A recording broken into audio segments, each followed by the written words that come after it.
Bismillahirrahmanirrahim. Assalamu alaikum wa rahmatullahi ta'ala wa barakatuhu. Qadrli mu'min musulmonlar, bor shunday bir hadis islom dinimizda ul zo'r darajamizni ola hamda Imom An-Navaviy 40 hadis jiyintig'i kitabında bu hadis ikinci o'rinda bo'lib turadi. Boshda birinchi hadis kela niyat masalasida ko'ngil tushunchiligi, ya'ni biz nindagina bo'lsa ishlarimizni ishlamasak da aning bor oldindan maqsad tishda biz izgilik ishlarga mumkin, biz ishimizda nenda bo'lsa bir makrlik bo'lar mumkin. Tishdan qarasan desa bir yovuzlik ishlaymiz, bolamizni anda qo'ldan tutib olib qaytamiz, masalan, qotiroq tutirgan mumkin, biz ati qo'limizni o'rtirta deb aytirgan mumkin yoki uy ishini ishlatamiz. Ko'nglimizda endi bizning izgilik bolamiz qo'limizdan ish qilib ketmasin, mashinasidan alakmasin, uy ishini vaqtida ishlasin. Bu jamoat bizning maqsadlar masalasida. Bir malni Payg'ambar Muhammad Mustafa sallallohu alayhi vasallam qarshısına kela bir kishi. Mana Sili Umar bin Hattab. Hamda u o'zigina bo'lmay, hali aniq qilingda sahobalar da bo'lalar. Ya'ni kela bir kishi motor kiyingan, oppoq, qop-qora shishda. Onun üstünde sefer yiroq yo'l asari ko'rilmagan. Shul vaqtda Madina kishisi de tugul. Biz onu bilmaymiz dey Umar bin Hattab aytdi. Hamda bu kishi Payg'ambar sallallohu alayhi vasallam qarshısına o'tirug'ina tugul, onun qarshısına shul hadlik yaqin o'tira. Hatta tizlari bilan Payg'ambar sallallohu alayhi vasallam tizlarına kelib tirala. Ya'ni Payg'ambar sallallohu alayhi vasallam da bit onu qabul etdi. Sahabalarga bu g'ajab, kimsin bu degan vaqtda biz onu bilmaymiz. Ya'ni shul vaqtda Payg'ambarda anga shul hadlik ixtibor bilan qoray deb aytildik. Hamda bu kishi siri boshli Payg'ambar sallallohu alayhi vasallamdan so'rovlar berdi. Narsa ul islom, narsa ul iymon, hamda narsa ul ihson. Hamda shu so'rovlarga Payg'ambar sallallohu alayhi vasallam javob qaytargan vaqtda sadaqta dir javob qaytardim dey. Ya'ni Payg'ambardan ko'pmedir bir imtihon olgan ravishida bo'la. Sadaqta dir javob qaytardim. Sahobalar bu masalaga shoqqatalar. Bu Payg'ambar Allohning rasuli, andan so'rov bera ali sindirist deb angar javob qaytaradi. Qadrli jamoat, andan so'ng endi Payg'ambar sallallohu alayhi vasallam o'zining sahobalariga ayta, endi bu kishi qarshilaridan qo'zg'alib ketgach, bilasizmi, kimsin bu bo'ldi degan vaqtda bu bo'ldi sizning qardoshing'iz Jibril alayhissalom. Qaysi kishi ravishida keldi, sizga dinni anglatirg'adi. Qarag'izlar, tushunchani dinni anglatirg'a. Hamda nindi ravishda dinni anglatirg'a. Birinchi so'rov, islom dini narsa ul? Narsa ul islom? Islom ul shahadat, iymon keltiruv, Allohni tanuv. Men Allohga iymon keltirdim, Alloh bor. Hamda Muhammad aning payg'ambari va elchisi deb tanuv. Ishqana shulay bo'la jamoat, biz kim ul Alloh hamda Muhammad sallallohu alayhi vasallamni bilib de bitirmaymiz. Lekin de ko'ngil bilan biz oshilib ketamiz. Jamoat ana kishining iymonin, shahodatin shu vaqtni qabul etirga kerak. Agar üsteme ixtiborlar, imtihonlar qo'yra kerak tugul. Ya'ni ana musulmonlar jamoatini qabul etirga tezmiz inshaalloh. Shulluq vaqtda o'zimizga da qarasak jamoat.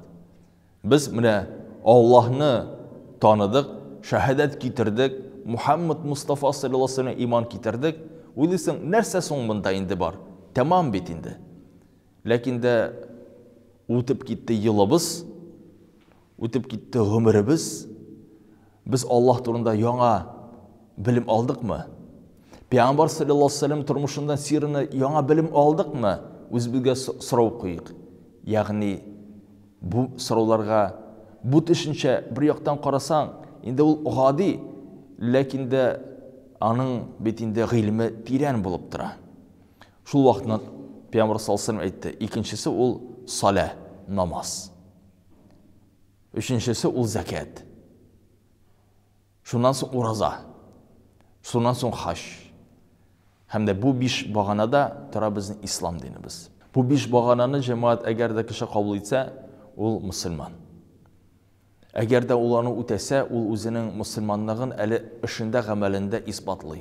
Alloh qarshida, jamoatimiz qarshida.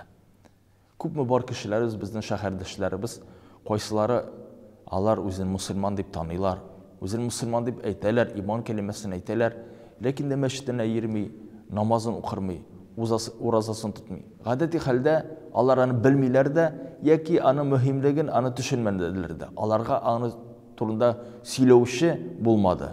Шул ук вакытны бу ислам динин таләпләрен кешеләргә җиткезгән вакытта без нинди рәвештә аңар җиткезәбез?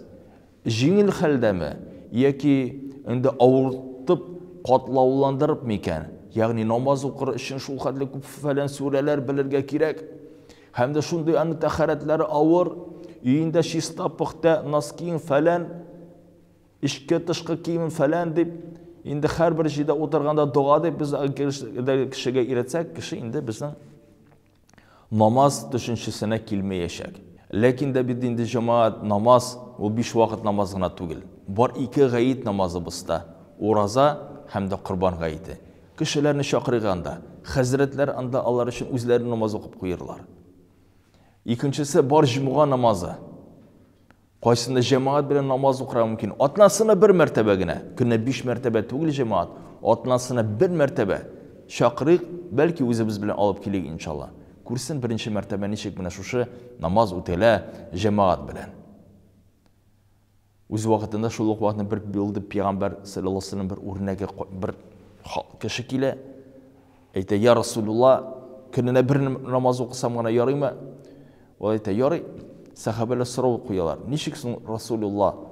Бу кешегә син рөхсәт итәсең 1 мәртәбә генә намаз укырга, ул бездән нәрсә белән яхшырак дигәч?" Шул вакытны Пәйгамбәр саллаллаһу алейһи ва саллям аларга җавап кайтарган: "Борчылмагыз, ул икенче намаз артында да киләчәк" дип. Чынлыкта бу кешенең күңеле инде бу намаз белән тулгач, күңелгә бит җитми, таңы да 1 намазны укырга өйрәнергә килә.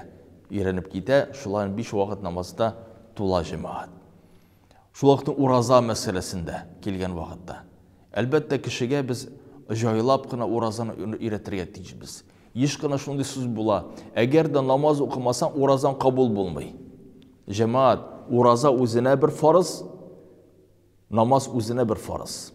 Кайчан безнең каршыбызга кеше килеп баса, әйтә: "Хәзрәт, дустым, кардәш, мин менә закат бирәсем килә үзенең байлыгымдан."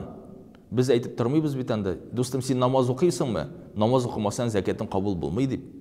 "Дустым, хаҗга барасым килә. Менә минем заган паспортым, менә акчам каршымда." Biz андан сорап та тормыйбыз: "Хаҗ дугасын беләсеңме? Намаз укыйсыңмы?" дип, "Тәхәрәт ала беләсеңме?" дип сорап та тормыйбыз җәмәгать. Әйдә китте хаҗга, шунда өйрәнерсең дип әйтеп куябыз җәмәгать. Шулай ураза да, кеше уразага кирсә, җәмәгать, шуннан соң җайлап бул намазына да киләчәк. Гаит намазына киләчәк. Көн дәвамында иншалла хәмәрендән, әшәкесүздән, гамәлдән тыелып торачак. Күпме изгелек җәмәгать. Без кайр вакытны авырайтып җибәрәбез. Кеше инде намаз укымаса, уразаңдан файда юк, синең садакаңдан файда юк, дугаң кабул булмый дип, күпме без кешенең күңел төшендә булган ислам диненә якын булуына юкка чыгара мөмкинбез, фақат бер төшенчә намаз өчен. Югыйсә ул әлбәттә бик тә мөһим, ләкин дә җәмәгать һәрбер гамәл аерым билгеләнә, Аллаһ белән һәм дә әҗр-савап тапшырыла иншалла.